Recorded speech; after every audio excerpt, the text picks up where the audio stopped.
In the world of American coinage, few coins hold as much intrigue and historical fascination as the Washington quarter of 1966, a coin that was born in a decade of immense change.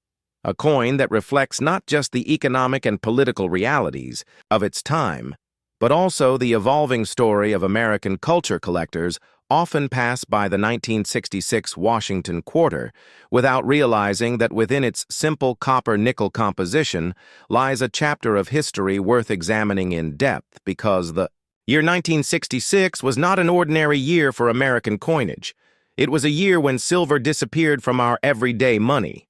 It was a year when the United States Mint faced shortages, controversies, and a public demand for coins unlike ever before. The Washington quarter, which had been first introduced in 1932 to commemorate the 200th birthday of George Washington, was never just an ordinary piece of money.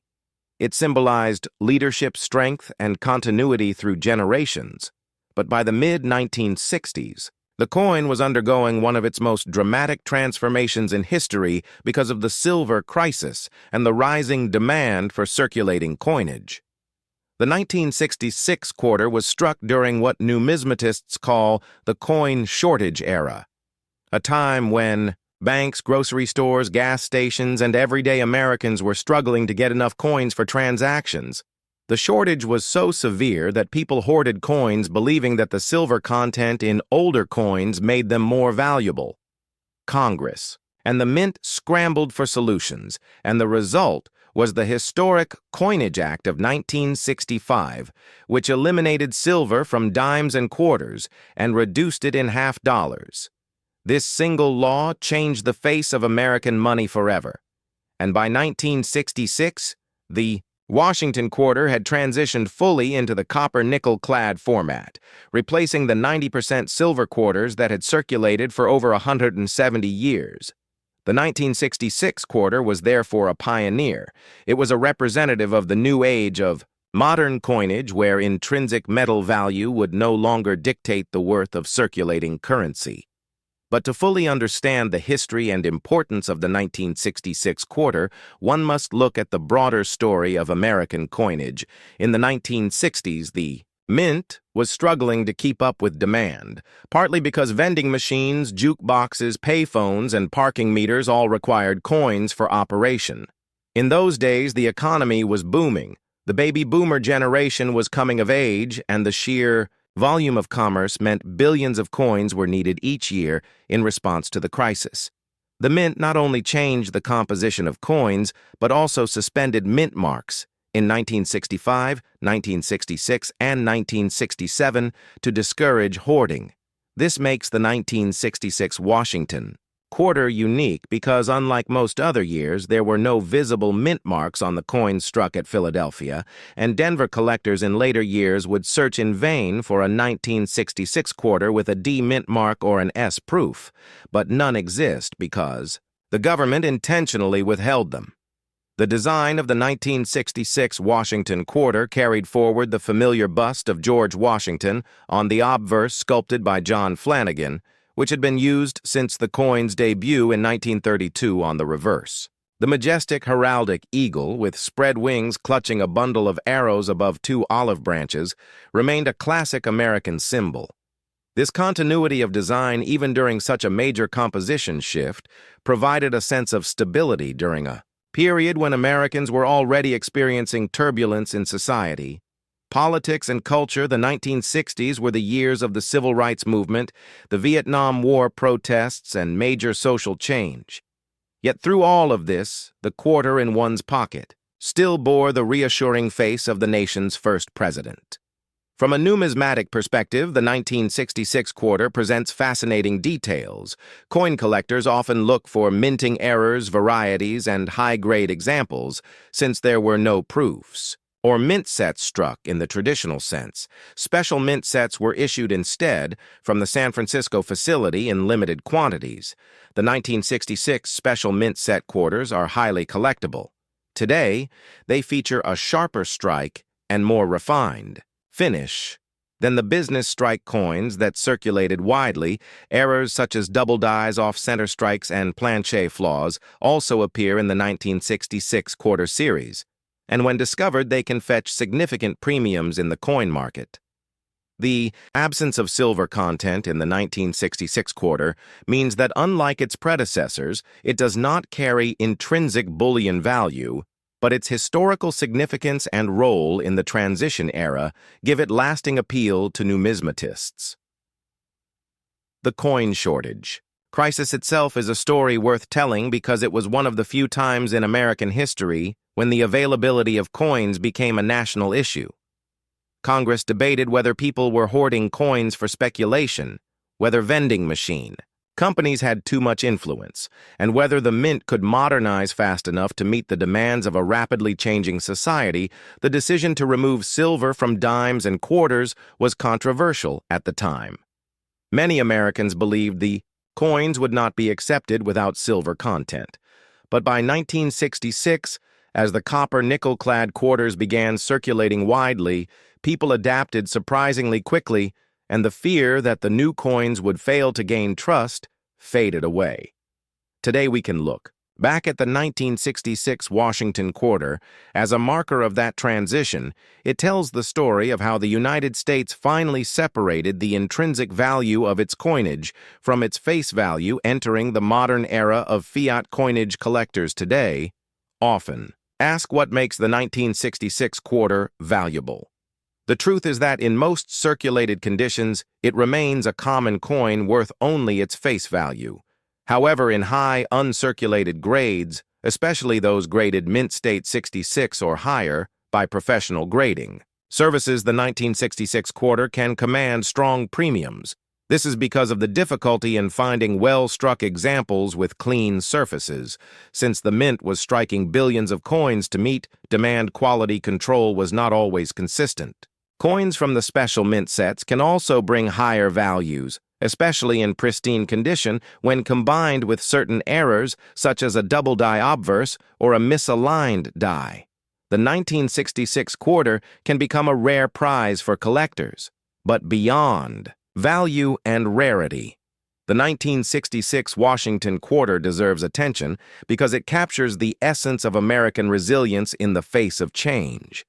It represents a moment when the nation decided to innovate, to let go of centuries of silver coinage tradition, and to embrace a new economic reality. It reminds us that even the smallest objects in our pockets can tell grand stories about who we are, where we have been, and where we are going. Every 1966 quarter that still circulates today is a living artifact, a tiny piece of American history that connects us directly to the struggles and decisions of the mid-20th century. As we dive deeper into the story of the 1966 Washington quarter, we will explore the economic background that forced the change. In coinage, the technical challenges the mint faced in developing and producing clad coinage, the role of politics in shaping the Coinage Act of 1965, the reactions of the public and collectors to the new quarter, and the continuing legacy of this transition period in numismatics. By examining historical documents, congressional records, mint reports, and collector accounts, we uncover a story not just about metal and money, but about trust, innovation, and adaptation. The 1966 Washington quarter is more than a coin. It is a witness to history, a bridge between the Silver Age and the modern age of American coinage, and a reminder that every coin in our hand holds a story worth telling. Imagine holding in your hand a small piece of metal that carries not only the face of the nation's first president, but also decades of American history. From the time it was struck in the early 1970s, the Washington quarter, minted in 1972, is more than just 25 cents of change. It is a symbol of a country in transition, a nation that was leaving behind the turbulent 1960s and entering a new decade filled with economic struggles, cultural shifts, and political challenges. And within that quarter, struck in copper-nickel, not silver anymore, lies a reflection of those times. Now, to truly understand the 1972 Washington quarter, we must first journey back to the origins of the Washington quarter itself, a coin that was first authorized. In 1932, to honor the 200th anniversary of George Washington's birth, the idea was originally meant as a one-year commemorative coin, but its popularity and its design by sculptor John Flanagan ensured that it became a permanent part of American coinage. So when you look at the 1972 quarter, you are looking at a continuation of a tradition stretching back 4 decades, a tradition that replaced the standing Liberty quarter and brought in an image of Washington that was meant to project stability, strength, and patriotism as America entered the Great Depression. Fast forward to 1972, and the Washington quarter had already seen several important changes, most notably the removal of silver in 1965 due to rising costs of silver, bullion, which meant that by the time the 1972 quarters were struck, they were composed of a clad copper-nickel alloy with an inner core of pure copper, surrounded by a layer of nickel, which gave them their shiny, silvery appearance, but took away the intrinsic bullion value that earlier quarters carried. The Coinage Act of 1965 had ushered in this new era, and by 1972, every quarter you could find in circulation carried this copper nickel-clad composition, no longer a coin of precious metal, but still an essential piece of commerce and everyday life in America. The year 1972 itself was fascinating for U.S. coinage because it was the first full year after the United States had officially ended the practice of issuing silver coinage for circulation. It was also a year that marked a peak in production as the U.S. Mint in Philadelphia. Denver and San Francisco struck hundreds of millions of these quarters to keep up with demand from banks and businesses the Philadelphia Mint produced. The majority without any mint mark, while the Denver Mint quarters bore a small D and the San Francisco Mint produced proof issues with a distinctive S mint mark struck with polished dies and special planchets meant for collectors rather than circulation. When you study a 1972 Washington quarter, you will notice John Flanagan's classic portrait of George Washington on the obverse facing left with the word Liberty above and the motto, "In God we trust," to his left, while the date 1972 is engraved below. On the reverse you will find the heraldic eagle with spread wings clutching arrows and an olive branch beneath it, symbolizing both America's readiness for defense and its hope for peace. The words United States of America and E pluribus unum stand tall above, while the denomination quarter dollar rests below. This design remained largely unchanged for decades until the introduction of the 50-state quarters program in 1999, which means that a 1972 quarter still carries that traditional dignified look. Collectors find the 1972 Washington quarter interesting, not because it contains silver, but because of the stories these coins tell about minting practices, striking quality and errors from that era. For instance, some 1972 quarters are known for weak strikes or misaligned dies, which means that finding a sharply struck example with full details on Washington's hair or the eagle's feathers can make the coin much more desirable in higher grades coins preserved in mint state condition with no wear. Particularly those graded MS-65 or above can fetch far more than face value at auctions, while proof versions with deep cameo contrasts struck in San Francisco are especially valued by collectors.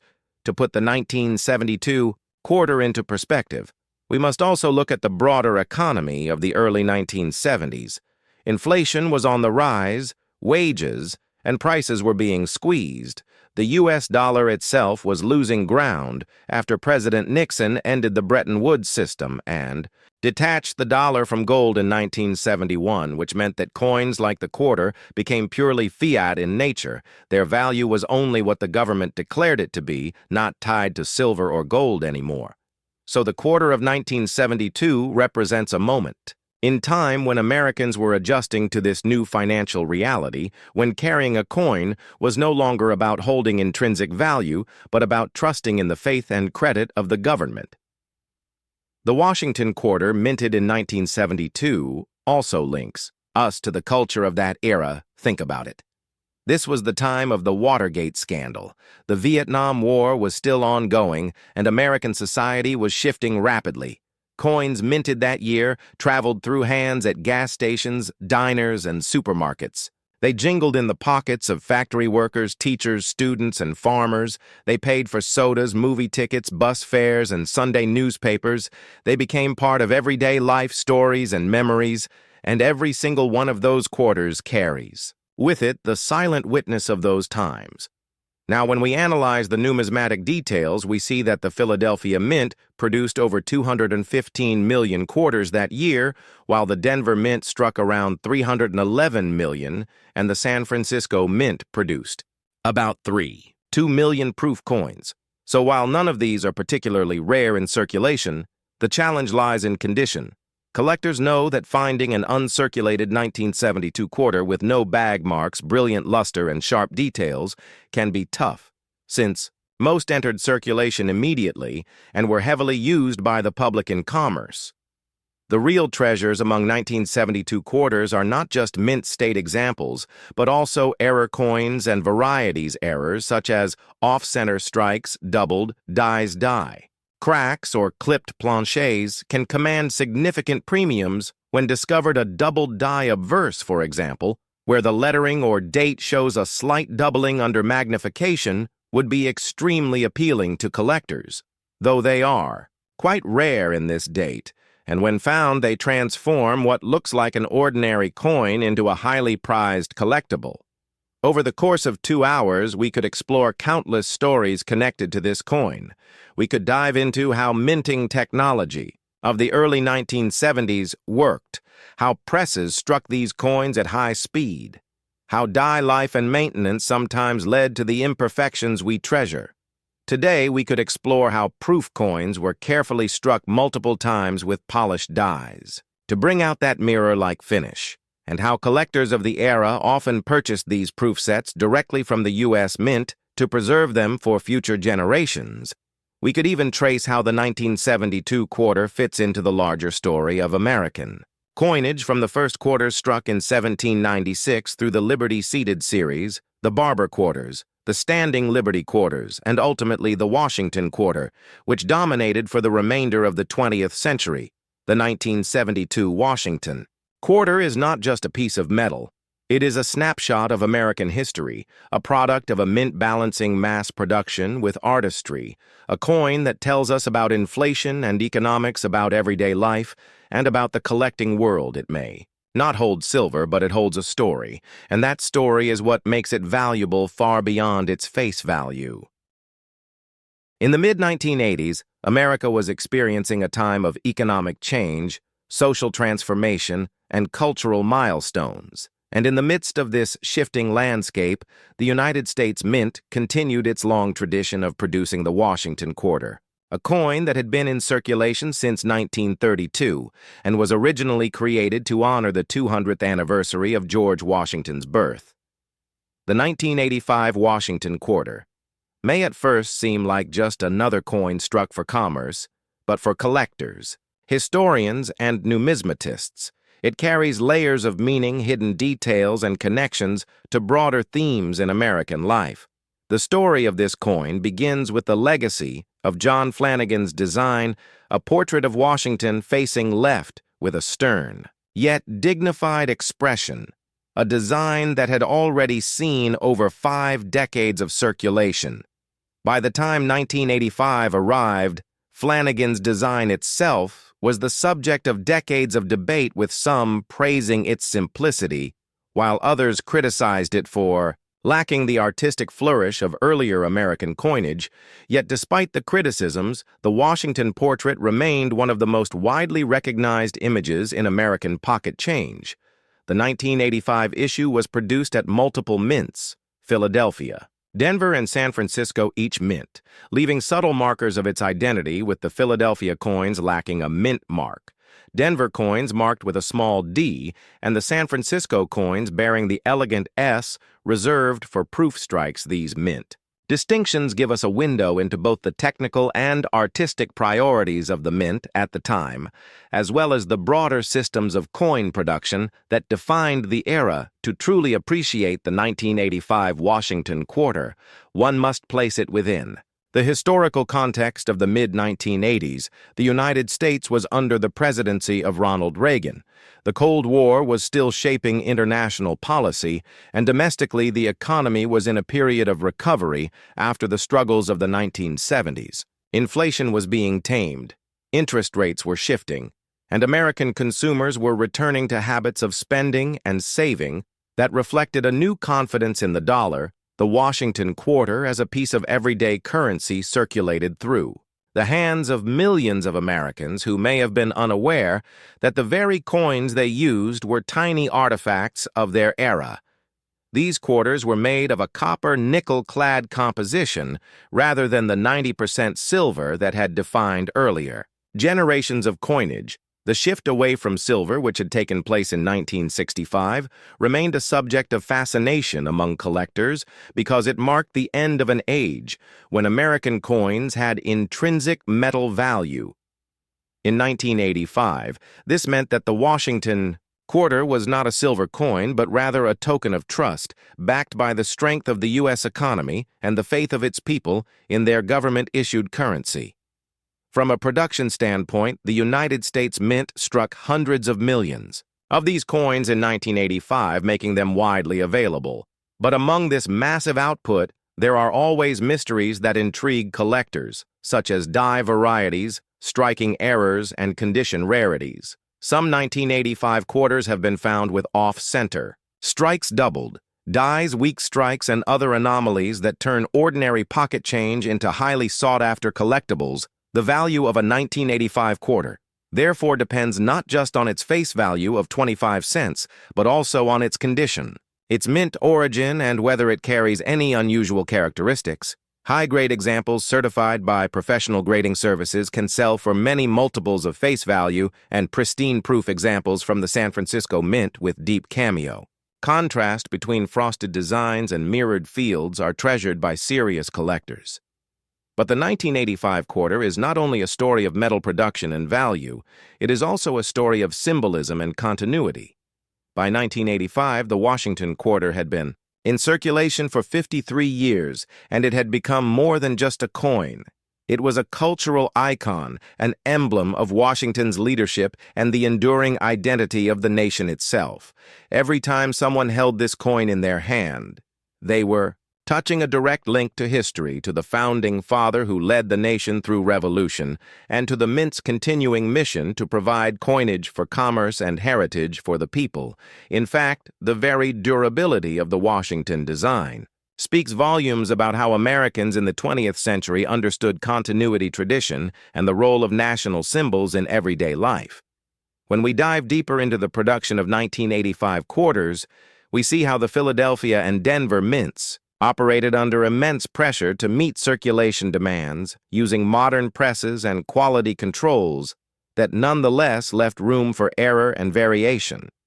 The San Francisco Mint, on the other hand, was producing proof coins with a level of craftsmanship meant not for circulation, but for collectors and archival purposes. These proof coins were struck multiple times with polished dies to create sharp details and brilliant finishes. They were sold in sets that included other denominations and became cherished keepsakes for families across America who might have purchased them directly from the mint as a way of preserving a piece of history.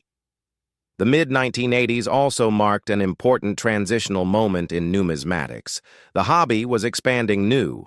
Grading standards were being codified. Third-party grading services were beginning to establish themselves, and the coin market was experiencing waves of speculative interest. Collectors who saved pristine rolls of 1985 quarters may not have known how the market would evolve, but they recognized that even common coins could one day become scarce in top condition. And so while most of the 1985 quarters that entered circulation were spent on groceries, gasoline, or movie tickets, some were carefully preserved in albums, rolls, and proof sets, waiting for a future generation of collectors to rediscover them. What makes the 1985 Washington quarter truly fascinating is the way it straddles two worlds. It is both a coin of immense ordinariness and a coin of hidden rarity. Millions upon millions of them still circulate today, quietly passing through vending machines and cash registers.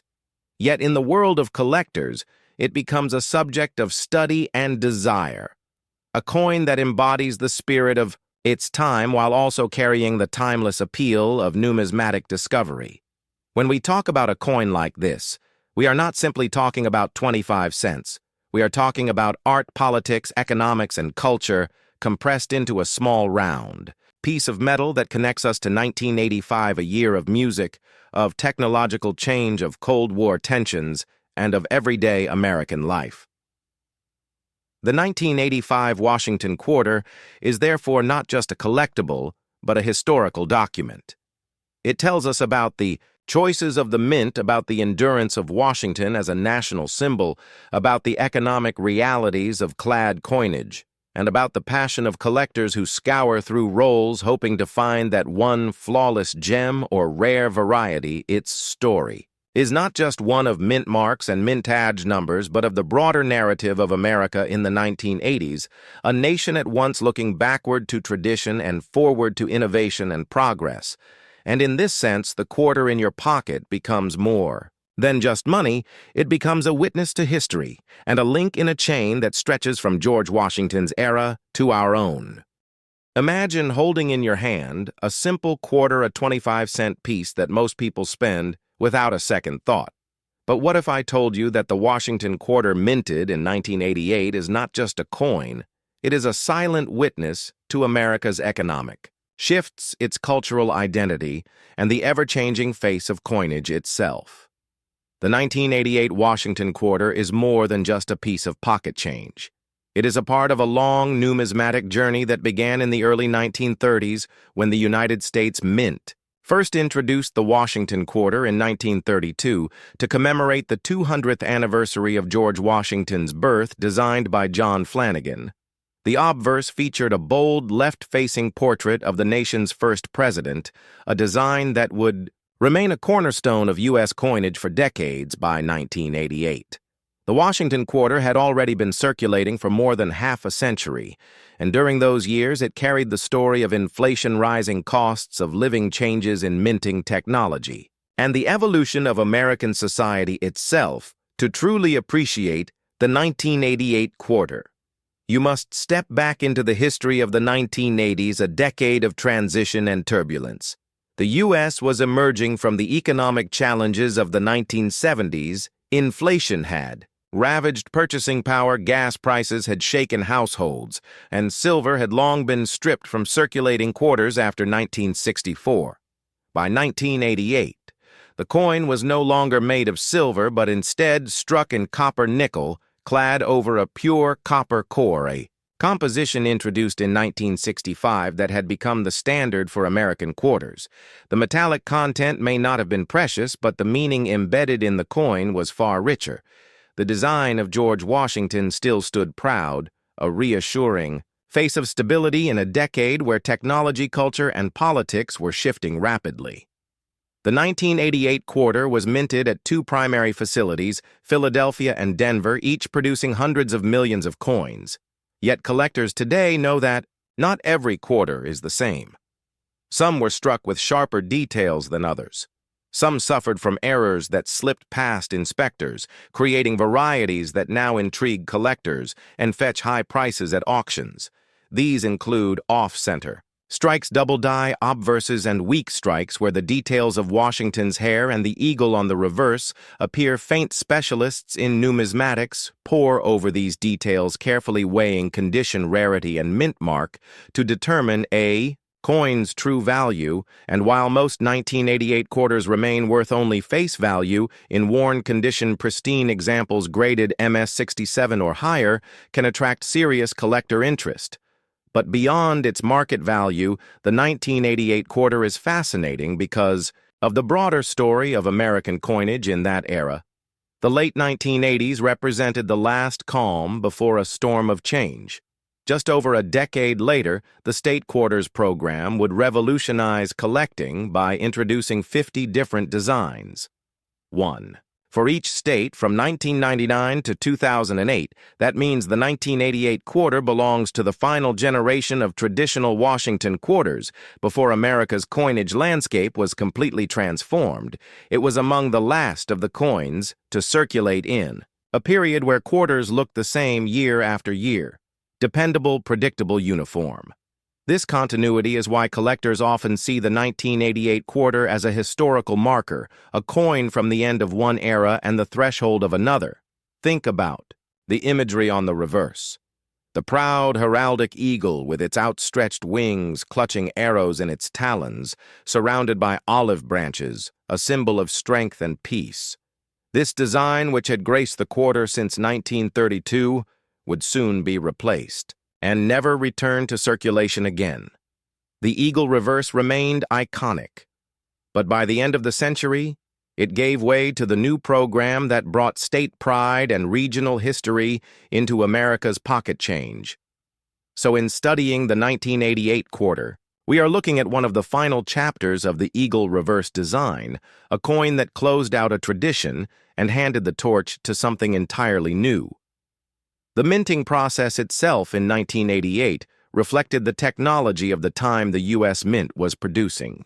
Billions of coins annually using massive high-speed presses, but human error and machine wear sometimes created mistakes that slipped into circulation. Today, these mint errors are treasured by collectors who know that such quirks transform ordinary coins into rare and valuable treasures. Imagine finding a 1988 quarter struck on a planche intended for a dime, or one with a dramatic off-center strike. Such pieces can turn an everyday coin into a rarity worth hundreds or even thousands of dollars to the right buyer. And it is these hidden possibilities that keep collectors searching through rolls of quarters at banks and boxes of change from cash registers, always hoping to discover that one coin that history and chance conspired to make special. The year 1988 itself holds significance in American history as well. Ronald Reagan was serving his final year as president, the Cold War was winding down, the Berlin Wall would soon fall, and technology was beginning to reshape society with personal computers and early mobile phones making their way into everyday life. Against this backdrop, the Washington quarter continued to circulate, a humble yet ever-present reminder of American identity, carrying the image of the nation's founding. Father into every grocery store, every gas station, and every corner shop across the country, coins, like the 1988 quarter, remind us that history is not only written in books or carved in monuments, but also jingles quietly in our pockets for collectors. And historians, the condition of a 1988 quarter can make all the difference. Circulated examples tell the story of a coin that did its job faithfully, passing from hand to hand across countless transactions, while uncirculated mint state examples, preserved in rolls or sets, remain as time capsules, capturing the crisp details and bright luster of a coin as it looked the moment it left the press. Numismatic grading organizations like PCGS and NGC have certified some 1988 quarters in extraordinarily high grades, and these are now considered elite examples, highly prized by those who appreciate both artistry and preservation. So when you see a 1988 Washington quarter, do not dismiss it as just another piece of spare change. Recognize it as part of a narrative that connects George Washington's bicentennial in 1932 to the modern age of the 21st century, a coin that represents the resilience of a nation, its capacity for continuity and change, and the fascinating interplay of artistry, history, and economy captured in metal. The 1988 quarter is more than money. It is memory, heritage, and history pressed into copper and nickel, and it still carries stories that collectors and historians continue to uncover today.